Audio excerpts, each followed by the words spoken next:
それでは今週の買ってきたものを紹介します。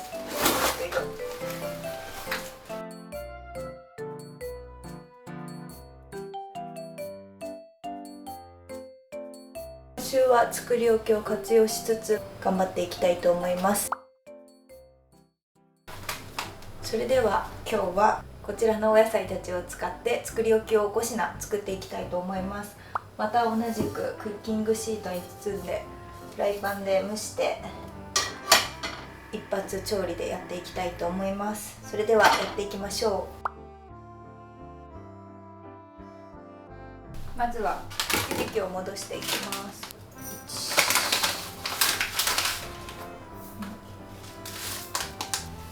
大さじ3くらいですね。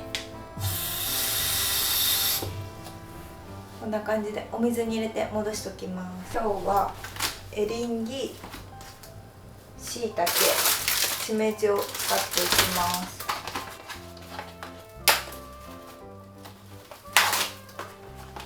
エリンギ2本、しめじは半分だけ使って残りは冷凍します。エリンギは半分にして薄切りに。しいたけは軸を取ってマリネとひじき煮に使うので薄切りにします。軸も食べれるのでこっちも薄切りにしておきます。こっちは石突きを取ってほぐしておきましょう。今回はエリンギ、しいたけ、しめじにしましたが、他にもえのきとか、好きなきのこでいいと思います。こんな感じでほぐし終えたら、ちょっとだけしいたけはこのくらいはしめじじゃない、ひじき煮のように取っておきます。次にしめじを冷凍しちゃいます。半分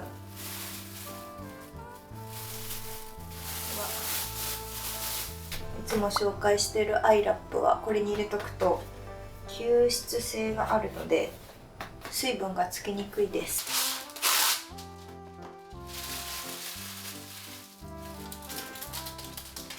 気にならなければしいたけの軸も入れてください。こんな感じで包んだら端っこを閉じていきます。ちょっと小さかった。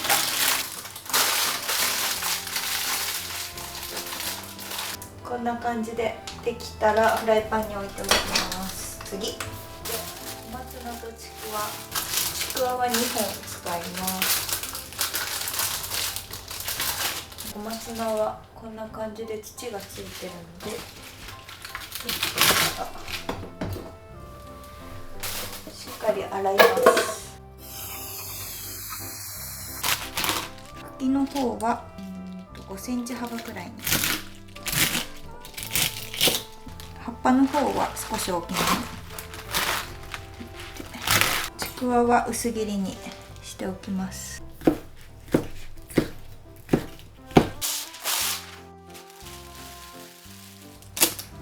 茎、葉っぱ、ちくわの順でのせます。これは下の方が蒸しやすいかなと思って下に茎をのせてます。ここに調味料を入れていきます。バターを 10g から 15g ぐらい入れたらこのまま包みます。これで2つ目完成。残った小松菜は冷凍しておきます。簡易ですがキッチンペーパーを入れて振ります。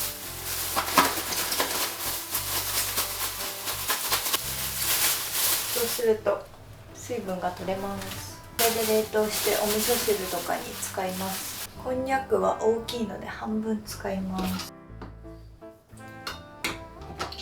残りは水に出して冷蔵庫入れておきます。こんな感じで切れ込みを入れておきます。べやすい大きさに切っておきます。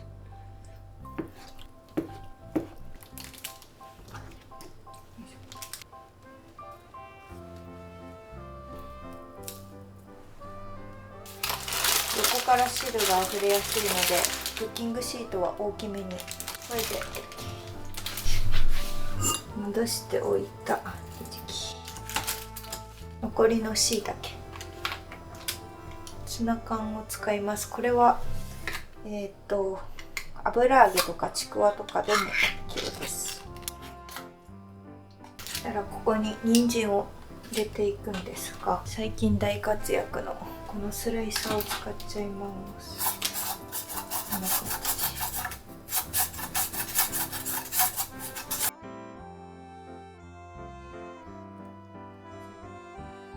大さじ1入れたら包みます。もうしっかりギュッと包んでください。人参は後で味付けするので、ひたすらスライサーで薄切りします。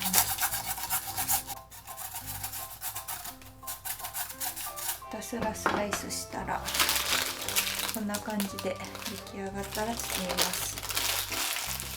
フライパンは26センチのものを使って結構ぎゅうぎゅうなので、ちっちゃいフライパンだとちょっと溢れちゃうかもしれません。その場合は、量を減らしてもらったり一品減らしてもらったりしてやってみてください。レンジでもできるものなのでレンジでやってもいいかなと思います。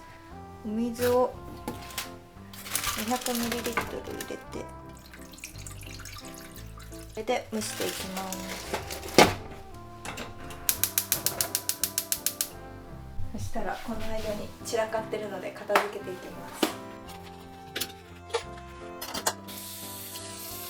洗い物は OK。 余力があればですが、これは私の大好きなきゅうりの漬物を作っておきます。しましまに皮を剥いて、そうすると染みやすくなります。こんな感じです。そしたら食べやすい大きさに切っておきます。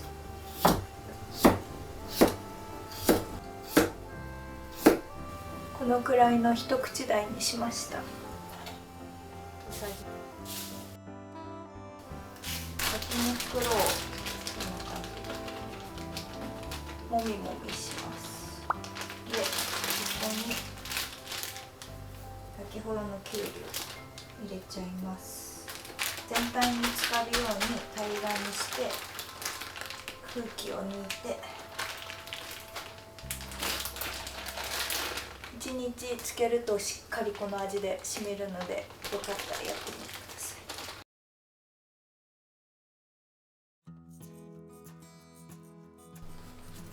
まずはこんにゃく、これはこのまま汁ごと入れちゃいます。じゃじゃじゃん。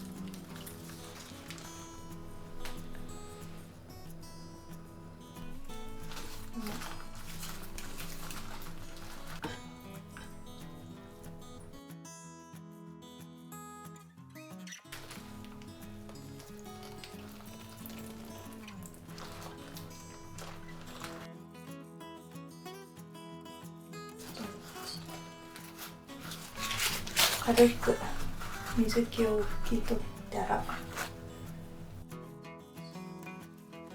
これで人参のごま和え完成です。最後はマスタードマリネを作ります。私が使ってるのはいつもマイユのマスタードです。これだけは先に調味料を混ぜます。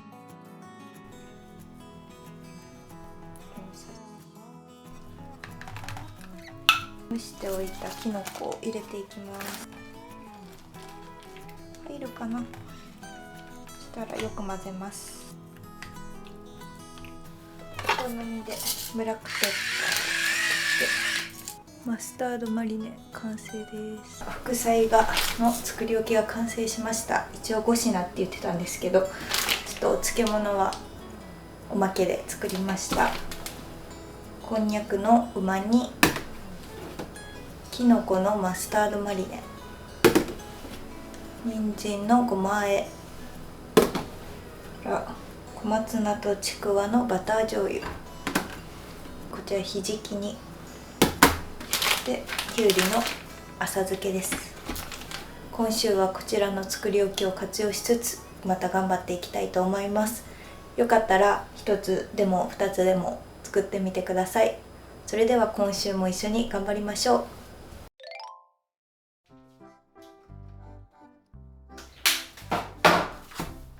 今日はこちらでカレー炒めにしたいと思います。今週は副菜の作り置きがあるのでメインと汁物だけ作っていきます。この日はめちゃくちゃ暑くて23度もあって半袖ですが、編集している今日はめちゃくちゃ寒いです。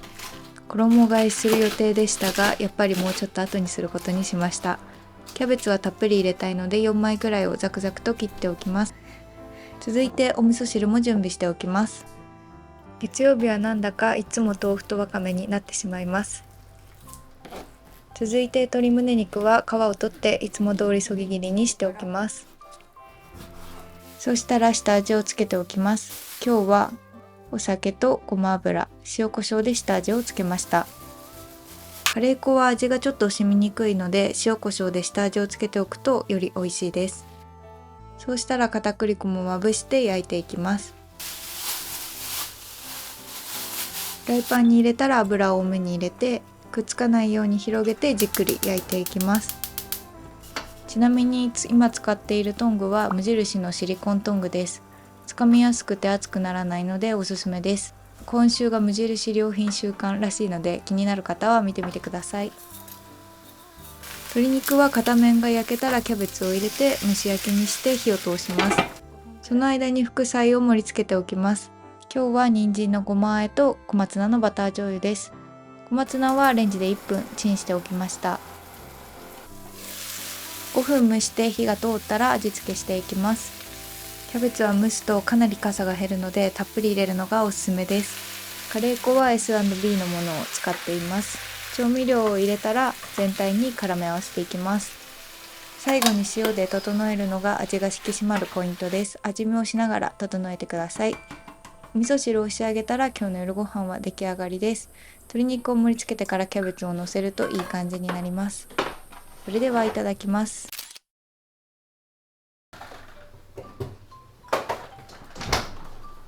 今日はこちらでポークチャップにしたいと思います。まずはお味噌汁から準備していきます。余っていたこんにゃくと冷凍していた小松菜を使っていきます。少し食材が余ってもお味噌汁に使えるのでお味噌汁って便利ですよね。ちょっと余った食材は一旦冷凍しておいてお味噌汁に入れて消費することが多いです。続いてポークチャップの準備をしていきます。玉ねぎはたっぷり入れたいので半分使います。玉ねぎを薄切りにしたらフライパンに豚肉を入れて薄く片栗粉をまぶして焼いていきます。しまった、無印良品だ慌てて夫が取りに行ってくれたのは無印良品で買ったキッチン用の棚です。新しくしたのでまたどこかで紹介したいと思います。そうしたら豚肉に半分くらい火が通ったので玉ねぎとしめじを入れて炒めていきます。合間でお味噌汁も仕上げておきます。玉ねぎが半透明になったらニンニク、ケチャップ、ウスターソースを入れて味付けしていきます。ウスターソースがない場合は中濃ソースでも OK です。最後に仕上げのバターを入れて溶かして全体に混ぜ合わせたら完成です。バターを入れるとすごく濃厚になって美味しいのでぜひ入れてほしいです。副菜はきのこのマスタードマリネときゅうりの漬物にしました。お好みでブラックペッパーをかけてそれではいただきます。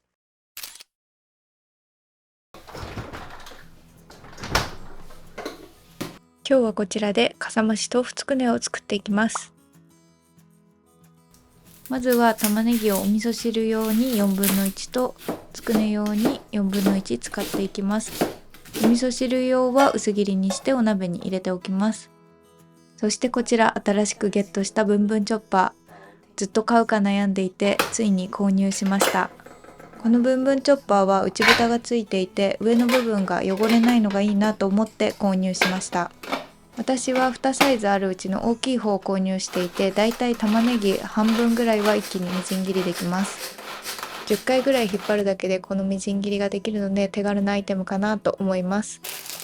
続いてお味噌汁用のちくわも切っておきます。ちくわを入れるときはお出汁が出るのと塩分があるので、出汁の素は少し少なめにしています。そうしたらフライパンでつくねの肉種をこねていきます。豆腐は水切りしなくて OK です。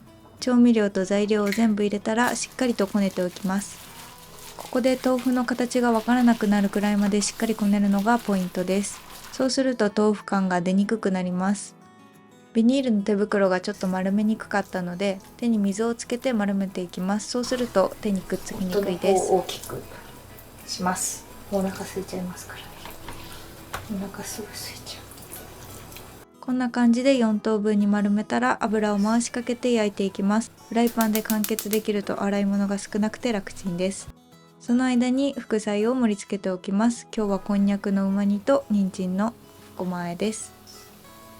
7分くらい焼いたら焼き目がついたので裏返していきます。豆腐を入れていると柔らかいので勢いよくひっくり返す方が綺麗にひっくり返せます。裏返したら5分ほど蒸し焼きにして火を通します。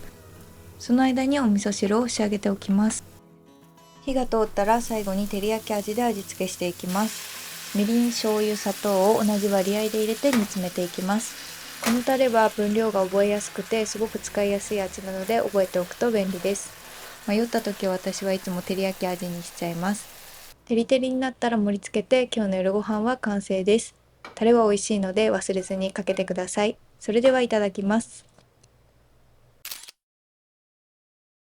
今日はこちらでお魚レシピです。今日は鮭を使って海苔塩バターにしたいと思います。海苔塩バターといえばじゃがいもも欠かせないということで、洗ったじゃがいもはレンジでそのままチンしていきます。最近は皮ごとレンチンしてから後から剥くことでホクホクになるので、その方法にハマっています。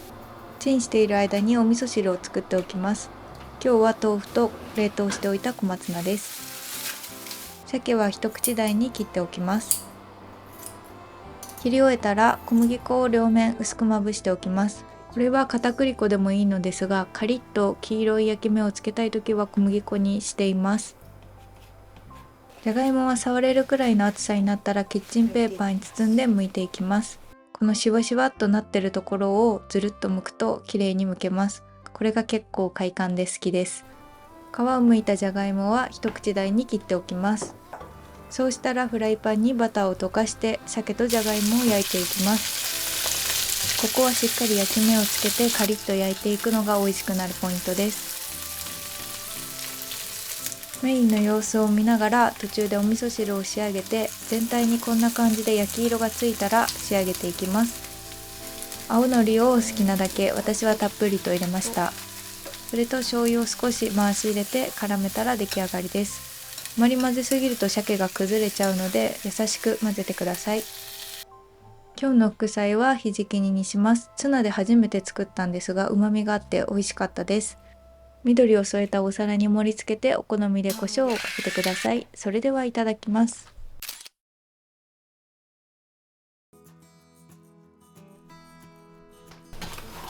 今日はこちらで味噌豚丼にしたいと思います。最終日は簡単にできる丼レシピです。副菜の作り置きはなくなってしまったので副菜も作っていきます。まずは使う具材を切っていきます。味噌豚丼用に半分は薄切りにして残りは角切りにしていきます。今回は余っていた材料を入れたのでじゃがいもと玉ねぎですが、他にもハムを入れたりベーコンを入れたり人参を入れたり好きなお野菜を入れていいと思います。オリーブオイルで炒めてからお水を入れてコンソメで煮ていきます。続いて副菜を作ります。簡単なものにしたかったので細切りにした人参をマヨネーズとポン酢で和えるだけのものにしました。こういう時レンチンなしで副菜が作れるのはすごく楽なのでスライサーのいいところかなと思います。そうしたらメインに使う味噌だれも混ぜておきます。私の定番の味噌だれです。ちなみにここにニンニクを入れるとまたパンチが効いて美味しいのでプラスアルファでやってみてください。準備ができたら豚肉に片栗粉を薄くまぶして焼いていきます。玉ねぎもしんなりさせたいので一緒に入れて炒めます。玉ねぎがお好みの硬さになったら混ぜておいた味噌だれを入れて全体に絡めます。とろっとしてきたら出来上がりです。お盆の準備をしてたっぷりご飯をよそって盛り付けたら出来上がりです。ただいま。麻婆丼。え？何？麻婆丼。麻婆に見えるのこれが。麻婆が匂う。麻婆じゃないです。味噌です。いただきます。美味しい。焼肉丼だ。味噌だけど焼肉っぽいか。まあ美味しいな。でもいい。あのスライサーいいわ。マヨはもうちょい。マヨの接地面積が多いから味がめっちゃする。人参に対して。前までは細く切れなかった人参が細く切れるようになったから。最後までご視聴いただきありがとうございました。献立作りの参考になると嬉しいです。それではまた来週の動画でお会いしましょう。